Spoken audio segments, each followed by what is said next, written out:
Hello दोस्तों, मेरा नाम है अपराजिता और आपका बहुत बहुत स्वागत है विद्यार्थी.in में। उम्मीद है आप सब अच्छा कर रहे हो, सब स्वस्थ हो, एकदम फिट फाट। तो अब जैसे जानते ही हो, हम लोग प्रश्न उत्तर करने वाले हैं आज पार्ट 4 का।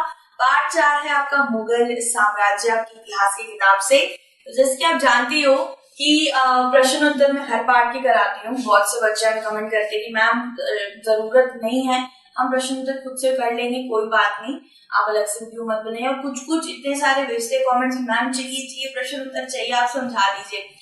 तो प्रश्न उत्तर बनाना मुझे लगता है बहुत ज्यादा आवश्यक है, इसीलिए क्योंकि प्रश्न उत्तर जब आप करोगे ना मेरे साथ, तो उससे एक बहुत अच्छी आपका अभ्यास हो जाएगा। जब आप परीक्षा में बैठेंगे ना और आपने सारे प्रश्न उत्तर को अच्छे से समझा होगा, अच्छे से उनको मेरे साथ सीखा होगा, तो आप अभ्यास आपको हो रखा है, तब जैसे परीक्षा में बैठोगे तो आप जल्दी से उसका उत्तर लिख दोगे।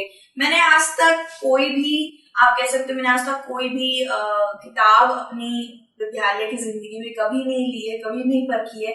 सिर्फ और सिर्फ मेरी जो सबसे ज्यादा मूल रूपी जो किताबें होती हैं, जो सबसे मेन वाली जो होती है ये इतिहास की, मैंने बस वो ही पढ़ी है। कोई सैंपल बुक नहीं, कोई यूलाइक नहीं, कुछ नहीं, मैं ज्यादा पढ़ती नहीं थी। बस ये किताब पढ़ के ही बहुत अच्छे नंबर आ गए मेरे। मैं आपको भी कहती हूँ कि यही किताब अच्छे से पढ़ लीजिए और किसी की जरूरत नहीं है, ठीक है। तो इसी के प्रश्न उत्तर करिए, इसी किताब के सारे विषयों को करिए, बस, और कुछ जरूरत नहीं है परीक्षा के लिए, ठीक है। तो भाई हम लोग तौलाबाजी के बिना भाई आ जाते हैं हमारे सारे प्रश्न उत्तर पे, वरना काफी देरी हो जाएगी। तो फिर से याद करने से मैंने लिया है पहला वाला, देख लीजिए, सही जोड़े बनाइए, ठीक है। सही जोड़े बनाने में ये इतना नहीं आता है दोस्तों, लेकिन हाँ एक फंडा इसमें भी है कि ये भी इसको तोड़ मरोड़ के कहीं ना कहीं सही गलत आ जाता है, कभी ना कभी कुछ आ जाता है, कभी वो मेल बनाइए, ये सब बहुत सारी चीजें आ सकती हैं इसी में से, ठीक है। तो भाई मनसब, सबसे पहले आता है मनसब। मनसब कौन होते थे? मनसब, यहाँ पे हम लोग ढूंढते हैं मनसब किसको बोला जाता था। मनसब एक पद है, ठीक है, मनसब एक पद होता है। याद है हमने विषय करे थे, तो विषय के अंदर बताया था कि मनसब एक पद होता है। पद और वेतन इसको जद कहते हैं, और एक पद को मनसब कहते हैं। मतलब एक दरबार होता है ना मुगलों का, तो उसके अंदर एक पद होता है मनसबदार, ठीक है। तो हम यहाँ पे पद से इसको जोड़ देंगे, हम इसको पहला नंबर दे देते हैं भाई, ठीक है। और मैं आपको बाद में और भी बताऊंगी, शायद इससे ही एक जुड़कर एक पीछे प्रश्न है, उसके अंदर बताऊंगी मनसब कौन होते हैं, उनका क्या काम होता है। तो भाई मंगोल, मंगोल का क्या है? मंगोल का यहाँ पे लिख देते हैं उज़्बेक आएगा। उज़्बेक इसलिए आएगा क्योंकि उज़्बेक भी एक मंगोली समूह है, ठीक है, जिन्होंने जब बाबर 11 से 12 साल का था, तब उज़्बेकों ने उसकी गद्दी को हड़प लिया था, उसके ऊपर आक्रमण करके कि वो इतना छोटा है।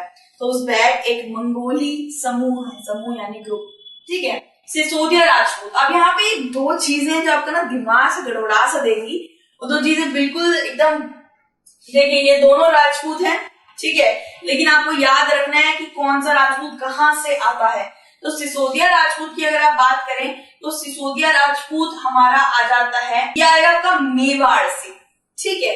सिसोदिया राजपूत आपका मेवाड़ से आएगा, तो भाई यहाँ पे हम लोग मेवाड़ कर देते हैं, ठीक है। और राठौर राजपूत आपके कहाँ से आएंगे? मारवाड़ से। तो आपको याद रखना है राठौर, जहां भी राठौर आएगा आप वहां पे मार वाला मारवाड़ डाल दीजिएगा, और सिसोदिया आएगा तो सिर्फ मेवाड़ डाल दीजिएगा, ठीक है। यहाँ पे मैं अगर एक अच्छा सा बनाऊं तो मार, और यहाँ पे ये मारवाड़ का मार आ गया, और ये माररा, ठीक है, मार का ये मारवाड़ का मार आ गया, और फिर राजपूत का रा आ गया, ये माररा, ये हो गया। और यहाँ पे हम डाल देंगे सी, और सी के साथ क्या था? सी माँ, सी, ठीक है, नहीं सी में होगा ना, सी मेवा, ठीक है। सी मेवा मतलब सिसोदिया राजपूत आते हैं मेवाड़ से, और मारवाड़ से कौन से आते हैं? राठौर राजपूत आते हैं, ठीक है। तो भाई मैंने यहाँ पे डाल दिया है। अब इसके बाद वाला कौन सा है? नूरजहां है, ठीक है। नूरजहां, देखिए नूरजहां के बारे में आप सोचेंगे पूरे विषय में कहीं भी नूरजहां के बारे में था ही नहीं। जरूर था, आपके उसमें इतने सारे नीले रंग के डिब्बे दिए हुए थे ना पाठ के अंदर, उधर ही एक नूरजहां के ऊपर भी डिब्बा था, ठीक है। मैं पहले पाठ्यक्रम में डिब्बे करवाती थी, लेकिन अब कराना छोड़ दिया है। उसका एक पीछे एक मकसद है, इसलिए क्योंकि वो मुझे जो मुझे सबसे मतलब कहते हैं ना मूल रूपी लगते थे, वही मैं जोड़ देती थी। बाकी सारे करना सही नहीं रहेगा, बाकी वो ऐसे ही करके आपको एक अच्छा ज्ञान देने के लिए बनाए गए हैं। लेकिन नूरजहां के ऊपर भी एक नीला डब्बा था। नूरजहां देखा जाए तो जहांगीर की बीवी थी, नूरजहां बेगम। ठीक है, तो यहाँ पे हम डाल देते हैं, यहाँ पे जो हम कहेंगे ना मुख्य रूपी जो बीवी थी जिसको बहुत ज्यादा महत्ता दी जाती है वो नूरजहां थी, तो नूरजहां बेगम का यहाँ पे डाल देंगे भाई 5वां पॉइंट। ठीक है, और उसके बाद हमारा सूबेदार रह जाता है। सूबेदार गवर्नर को बोला जाता है। देखिए यहाँ पे हम 6वां पॉइंट डाल देते हैं। गवर्नर को इसलिए बोला जाता है सूबा। सूबा देखिए यहाँ पे मैं लिख देती हूँ सूबा। सूबा का मतलब क्या होता है? सूबा का मतलब होता है प्रांत। ठीक है, और उस प्रांत को संभालने वाले गवर्नर को बोला जाता है सूबादार। ठीक है, तो भाई ये हमारा हो गया सही मेलर बिठाने वाला, और ये हमारे सारे उत्तर आ जाते हैं। ठीक है दोस्तों, भाई इनको अच्छे से देख लीजिएगा, स्क्रीनशॉट ले लीजिएगा। अब हम लोग आगे बढ़ते हैं। हमारे जल्दी से सारे प्रश्न धीरे धीरे कर लेते हैं। इनमें ज्यादा समय लग जाता है क्योंकि इनमें थोड़ा समझाना पड़ता है। बाकी जितने प्रश्न उत्तर है वो बस ऐसे चट करके हो जाएंगे। प्रश्न नंबर 2 है लिखित स्थानों को भरे। ठीक है, यहाँ है डैश अकबर के सौतेले भाई मिर्जा हाकिम के राज्य की राजधानी थी। तो मिर्जा हाकिम अकबर का सौतेला भाई है, पता ही चल गया है। यहाँ पे काबुल आ जाएगा दोस्तों। ठीक है, यहाँ मुझे इतना समझाने की जरूरत नहीं है, ये इतना ज्यादा महत्वपूर्ण नहीं है, बस इसे हमें भरना है, काबुल आ जाएगा।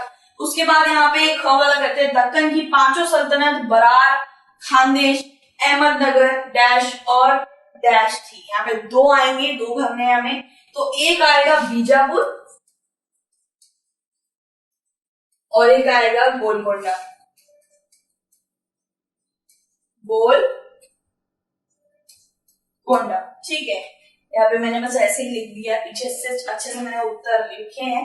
गवारा करते हैं, यदि जाट एक मनसबदार के पद और वेतन को बोधक था तो सवार उसके डैश को दिखाता था।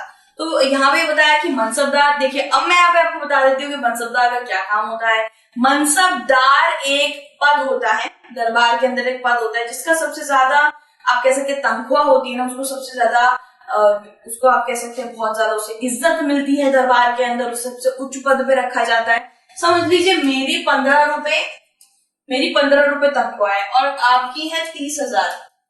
भाई किसको सबसे ज्यादा इज्जत मिलेगी? 30,000 वाले को ही मिलेगी ना, जिसकी ज्यादा तनख्वाह होती है। हर जगह आप बड़े बड़े दफ्तरों में भी देख लीजिए, जिसकी ज्यादा तनख्वाह उसकी गुपचुप बातें बहुत चलती है और मतलब उसको एक अलग महत्व दिया जाता है। तो भाई मनसब का मतलब पद होता है, और मनसब का जो एक आप कह सकते हैं मुख्य कार्य होता था वो होता था राजस्व की वसूली करना। वो हर एक प्रांत में जाके राजस्व लेता था। ठीक है, कर लेता था हर एक खेतीहर से, यानी कि हर एक किसान से। और उसका सबसे एक और मुख्य रूप काम ये था कि वो सारे के सारे घुड़सवार, उनका पंजीकरण करना, सैन्य अभियान, ये सब वो संभालता था। ये उसका सबसे ज्यादा मुख्य रूपी काम था। ये अच्छे से विषय में मैंने समझाया है, वहां जाके देख लीजिए। अभी बस हमें यहाँ पे लिख देना है। तो भाई यहाँ पे मैं यहाँ पे तो नहीं, यहाँ पे लिख देती हूँ। इधर आएगा सैन्य, वो सेना का उत्तरादित्व था। ठीक है, सेना में जितना भी काम होता था उसका उत्तरदायित्व था। तो यहाँ पे हम लिख देते हैं उत्तरदायित्व। ठीक है, तो ये हमने यहाँ पे लिख दिया है। उसके बाद आप यहाँ पे उत्तर देखेंगे। हाँ, ये घ वाला तो रह गया, घ वाला कर लेते हैं। पर मुझे लगा ग तक ये घ वाला तो कर लेते हैं। देखिए, अकबर के दोस्त और सलाहकार अबुल फजल ने डैश उसके विचार को गढ़ने में मदद की, जिसके द्वारा वह विभिन्न धर्मों, संस्कृतियों और जातियों से बने समाज पर राज्य कर सका। तो यहाँ पे बात हो रही है अकबर और अबुल फजल की ना। तो अबुल फजल ने तो अकबर को मदद करी थी सबको अच्छे शिष्टाचार देने के लिए, सबको आप कह सकते हैं सबको उनका हक देने के लिए, शांति बरसाने के लिए पूरे उसके साम्राज्य में। तो इसके अंदर सूल्हे कुल आएगा शायद। ठीक है, सूल्हे कुल आएगा, मुझे शायद उत्तर पता नहीं है। खुद से ये पूरा पाठ मैंने भी पढ़ रखा है दोस्तों, तो मैं यहाँ पे लिख लेती हूँ सूल्हे कुल। सूल्हे कुल मतलब अंग्रेजी में बोलते हैं यूनिवर्सल पीस बोला जाता है, यानी कि पूरे के पूरे ब्रह्मांड में, पूरे के पूरे हमारे जो पृथ्वी है उसके अंदर शांति बटोरना और शांति देना चाहता था हमारा अकबर। अकबर को इस चीज में आगे, इस चीज को आगे बढ़ाने के लिए अबुल फजल ने बहुत ज्यादा मदद करी थी। ठीक है, अबुल फजल ने आईना अकबरी और अकबरनामा ये सब भी लिखा है उनके ऊपर। ठीक है, तो यहाँ पे हमारे उत्तर है काबुल, बीजापुर, गोलकोंडा, सैन्य उत्तरादित्य, सूल्हे कुल।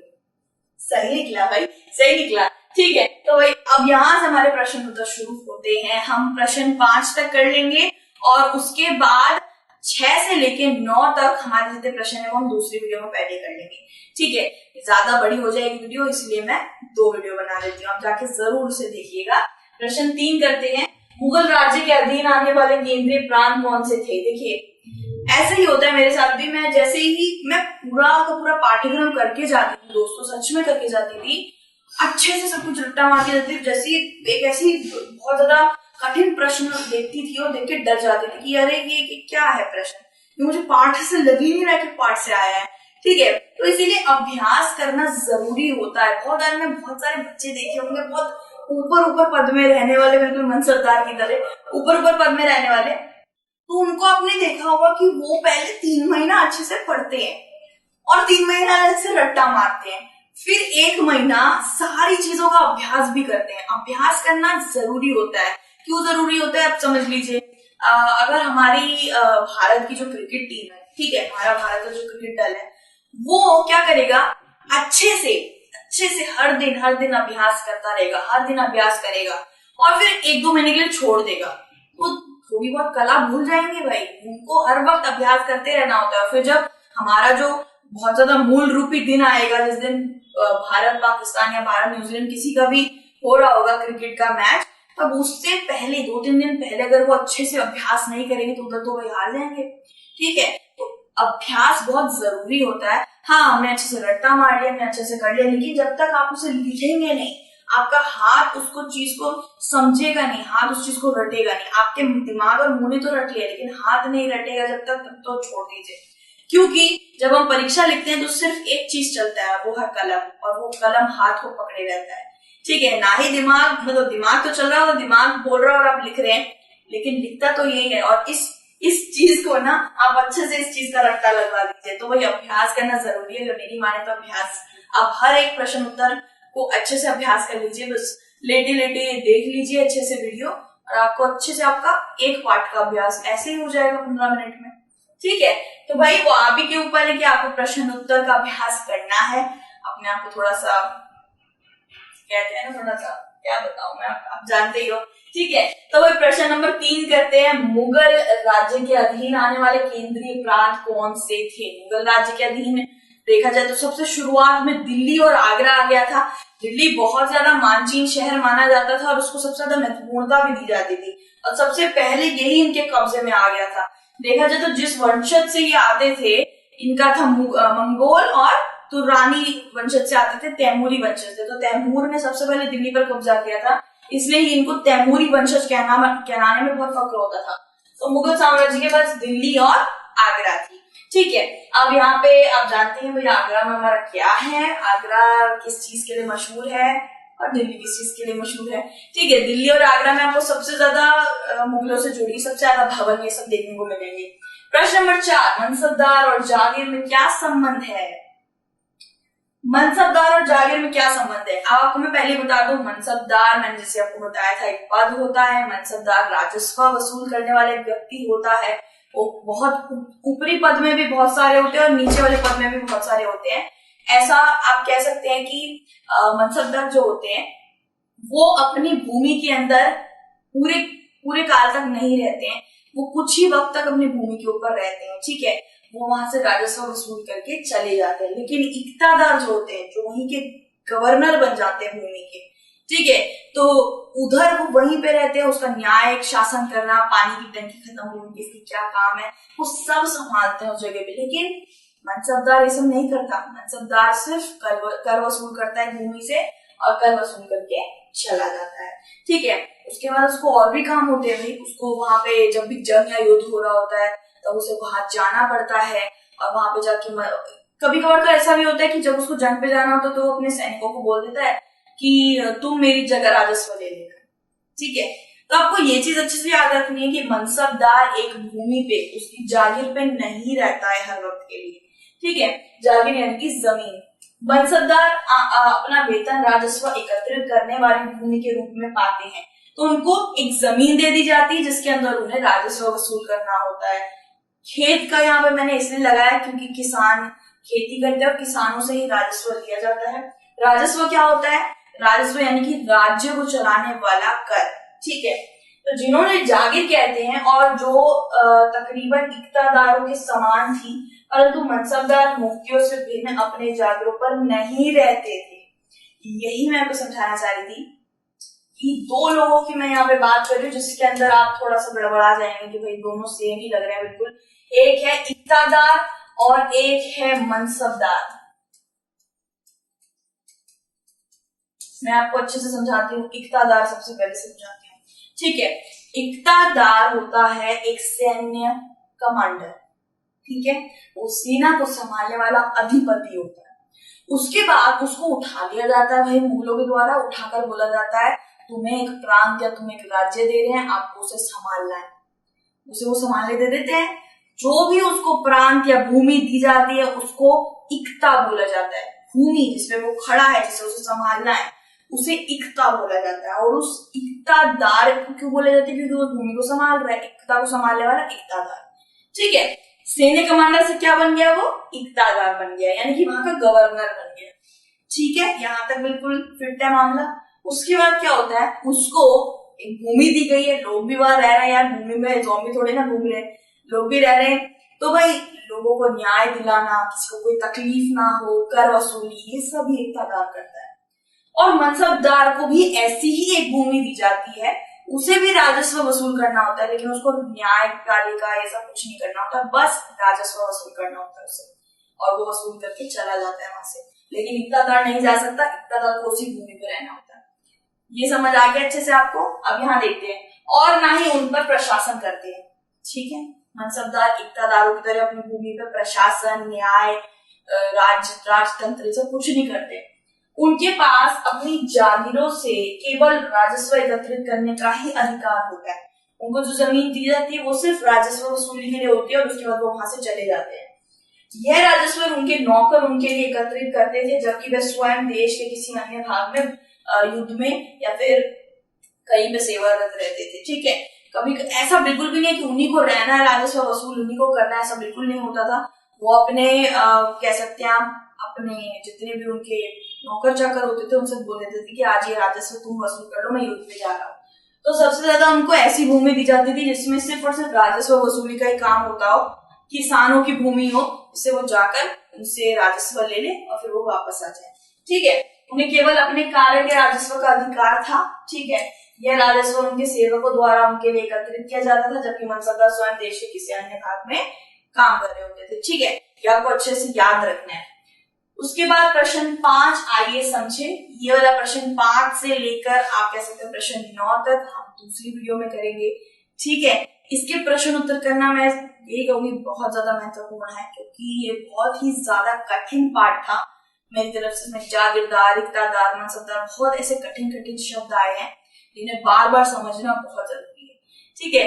तो भाई दूसरी वीडियो में जल्दी से मिलते हैं इस प्रश्न उत्तर के दूसरे पार्ट के साथ। जल्दी से मिलते हैं, अपना ध्यान जरूर रखिएगा। Take care and bye bye.